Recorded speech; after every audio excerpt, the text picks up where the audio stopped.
কোৰ্টে convince হলে তোমাৰ ধৰা কোৰ্টে কেতিয়াবা কি কৰে এদিন পিছত ৰিপৰ্ট আনিব দিয়ে ধৰা ফ্ৰাইডে ৰিপৰ্ট আনিব দিলে এতিয়া ফ্ৰাইডে ৰিপৰ্ট দিলে এতিয়া যদি ফ্ৰাইডেলৈ গৈ পায় ৰিপৰ্ট কেতিয়া দিব আকৌ ৰবিবাৰ পৰীক্ষাই 23 তাৰিখ এই ৰবিবাৰে পৰীক্ষা নেকি 23 তাৰিখে মোটামুটি কিবা চক্ৰান্তই চলিছে নেকি কিন্তু বন্ধৰ দিনতে পেলাই দিছে বস্তুটো মানে ক'তো যাতে একো কৰিব নোৱাৰে চলিবিলাকে ল'ৰা ছোৱালী লগ লাগিব নিদিয়ে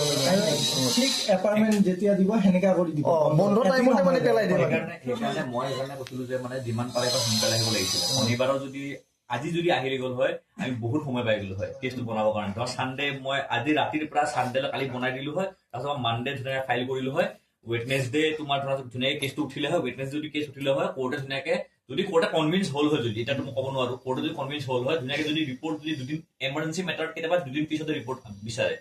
ৰিপ্লাই বিচাৰে সেই আমি সময়টো পাই গলো হয় ধুনীয়াকৈ কোৰ্টে এনেকুৱা কৰিব যে এক্সামটো বন্ধ কৰিব লাগে ছাৰ এনেকুৱা হৈছে চিন্তালৰ এছএছচি এক্সাম আৰু ছেকেণ্ড কাট অফ দিছিলে এনেকুৱা হ'ল এনেকুৱা অলপ সময় কৰিছে কেছ কালি মাতি দিয়ক চবকে কালি আহিব মংগলবাৰটো ছাৰ আপুনি মোক কৈ দিয়কচোন ছাৰ কালি আহিব লাগে আৰু কৰিব লাগিব নেকি